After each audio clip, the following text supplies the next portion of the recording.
Hello friends, मैं हूं सूरज।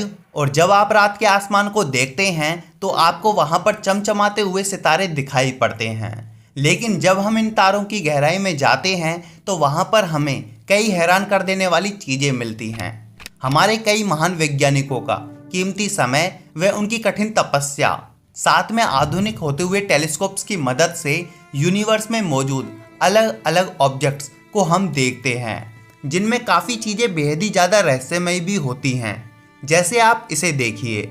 यह वीडियो 13 मार्च साल 2020 को ट्रेस टेलीस्कोप के द्वारा रिकॉर्ड की गई थी। इसमें आप अर्थ व वीनस को आसानी से देख सकते हैं और अर्थ के पीछे से आती हुई इस रहस्यमयी एलियन स्पेसक्राफ्ट को भी। स्पेसक्राफ्ट क्यों? क्योंकि हमारे वैज्ञानिक तो ऐसा ही मानते हैं। इसमें आप एक व्हील जैसी आकृति को आगे बढ़ते हुए व वीनस व सन की तरफ कुछ लॉन्च करते हुए भी देख सकते हैं। इससे निकली हुई इस चीज को देखने पर ऐसा लगता है मानो वह अंतरिक्षयान खुद को ईंधन से भर रहा हो। यहाँ पर अर्थ की रेडियस व अंतरिक्षयान के द्वारा छोड़ी गई इस ऑब्जेक्ट की लंबाई की तुलना करें तो पता चलता है कि यह आकार में जुपिटर से भी बड़ी है। वैज्ञानिकों द्वारा जब इस ऑब्जेक्ट का गहन अध्ययन किया गया तब उन्होंने इसे स्पेसक्राफ्ट मानने से इनकार कर दिया। उन्होंने सफाई देते हुए कहा कि यह वीनस की शैडो यानी परछाई है। पर क्या सचमुच? यदि आप गौर से देखेंगे तो पाएंगे कि यह पहिया सेम स्पीड से चल रहा है। यह स्पीड उतनी है जितनी वीनस सन को ऑर्बिट करते हुए रखता है। और इसकी व्हील जैसी स्ट्रक्चर के पीछे का कारण प्रकाश के कैमरे से टकराकर निकलना है। वहीं कुछ वैज्ञानिक इसे सन की सोलर फ्लेयर मानते हैं, परंतु यह अपोजिट डायरेक्शन में जा रही है, तो इसका सोलर फ्लेयर होना तो पॉसिबल ही नहीं है। वहीं कुछ वैज्ञानिक इसे एलियंस का स्पेसशिप ही मानते हैं। आपको क्या लगता है? अपनी राय हमें जरूर बताना।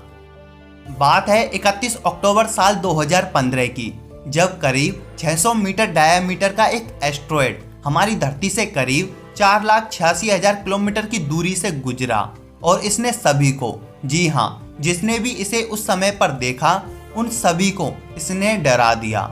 इसलिए नहीं कि यह हमसे टकरा सकता था, बल्कि इसीलिए क्योंकि यह सचमुच बेहद ही डरावना था। ये है एक खोपड़ी के आकार का एस्ट्रॉयड। वैज्ञानिकों ने इसका नाम रखा 2015 TB145। देखने में ये सचमुच एक मानव खोपड़ी के समान लगता है।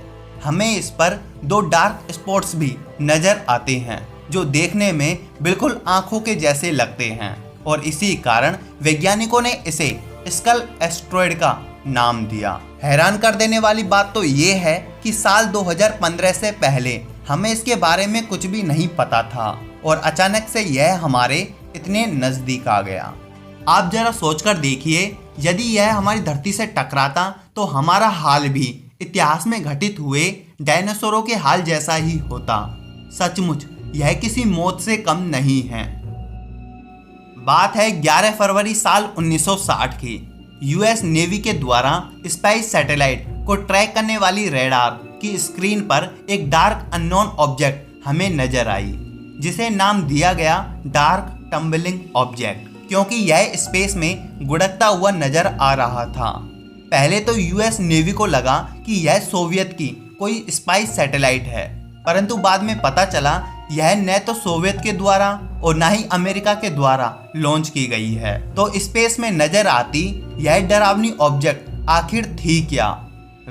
इस टम्बलिंग ऑब्जेक्ट से जुड़ी कई अफवाहें हैं, जैसे यह आर्मी द्वारा भेजा गया स्पेस सैटेलाइट है या यह एलियंस के द्वारा भेजा गया एक स्पेस शिप है। इसे जानने के लिए हमें एक साल आगे साल 1961 में जाना होगा, क्योंकि उस समय एक फ्रेंच वैज्ञानिक जिनका नाम था जैकेस वैली व उनकी टीम द्वारा हमारी धरती के रेट्रोग्रेड में एक स्पेस सैटेलाइट नजर आई। आपको बता दें कि रेट्रोग्रेड वो प्रक्रिया है जिसमें किसी सैटेलाइट को अर्थ की रोटेशनल के विपरीत लॉन्च किया जाता है, पर उस समय पर किसी भी देश के पास यह टेक्नोलॉजी नहीं थी। तब अमेरिका के द्वारा बताया गया कि यह स्पेस ऑब्जेक्ट व साल 1960 में देखी गई ऑब्जेक्ट दोनों सेम हैं, पर उस समय सिक्योरिटी रीजंस के कारण हमने मना कर दिया। अब वो कौन से सिक्योरिटी रीजंस थे ये तो वो ही जाने। प्रूफ के लिए साल 1998 में नासा द्वारा इस अज्ञात सैटेलाइट का एक फोटो पब्लिश किया गया और नासा द्वारा इसे स्पेस डिब्रीज बताया गया, यानी ह्यूमंस के लिए एक कचरा। साथ में इसकी 4 और फोटोज को नासा द्वारा पब्लिश किया गया, जिन्हें एसटीएस मिशन के दौरान खींची गई थी और उनका कहना था कि ये एसटीएस मिशन के दौरान के स्पेसशिप में लगने वाला एक इंसुलेशन ब्लैंकेट है, जो कि एस्ट्रोनॉट से छूटकर स्पेस के अंधेरों में हमेशा के लिए गुम हो गया। यह बेहद ही दुखद घटना थी उनके लिए, जिन्होंने इसे एक एलियंस का स्पेसशिप बताया था। दोस्तों, अब आखिरी मिस्टीरियस ऑब्जेक्ट बेहद ही शॉकिंग है और यह जुड़ी है हमारे सबसे नज़दीकी सूरज से। अक्टूबर साल 2006 को शुरू किया गया स्टीरियो मिशन, जो कि सन की स्टडी के लिए भेजा गया था, इसने साल 2008 को वैज्ञानिकों के लिए सन, मरकरी, वीनस व अर्थ को एक साथ देखने का यूनिक व्यू दिया।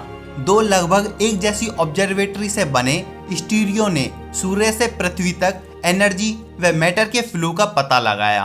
हमारी धरती व सूर्य की ऑर्बिट को पूरी तरह संतुलित करता स्टीरियो बी, जो कि पराबैंगनी व एक्सरे किरणों की मदद से सूर्य पर नजर बनाए रखता है, यहाँ पर इसकी मदद स्टीरियो ए ने भी की थी। बात है 5 मई साल 2022 की, जब सूर्य की स्टडी के दौरान हमें एक फुटेज दिखाई दिया, जिसमें एक ब्लैक बॉडी जो कि क्यूब के आकृति की है सूर्य को ऑर्बिट करती हुई नजर आई। आकार का अंदाजा लगाएं तो यह इतना बड़ा है कि पूरी पृथ्वी को निगल सकता है। पर हैरानी वाली बात तो ये है कि इसके सामने आते ही नासा ने अपनी लाइव फीड को बंद कर दिया और नासा ने जवाब दिया कि कुछ तकनीकी खराबी के कारण इसे शेड्यूल्ड किया गया है और इसी कारण यह आकृति दिखाई दी थी। पर क्या आपको इसमें सच्चाई नज़र आती है? मुझे तो बिल्कुल नहीं लगता। और आपको? वक्त के साथ साथ हमें सूर्य के चारों ओर अजीब चीज़ें दिखाई दी हैं और नासा ने हर बार इन्हें कैमरे की गलती, सोलार फ्लेयर और धूमकेतु जैसी प्राकृतिक घटना का कारण बताया है। नासा ने कभी भी एलियंस की मौजूदगी पर साफ तरीके से जवाब नहीं दिया है। तो ये था आज का एपिसोड। उम्मीद है आपको पसंद आया होगा। हमें सपोर्ट व हमसे दोस्ती करने के लिए इस चैनल लोगों पर क्लिक कर हमें सब्सक्राइब कर दें। प्लेलिस्ट पर क्लिक कर आप अन्य वीडियोज भी देख सकते हैं। Thanks for watching.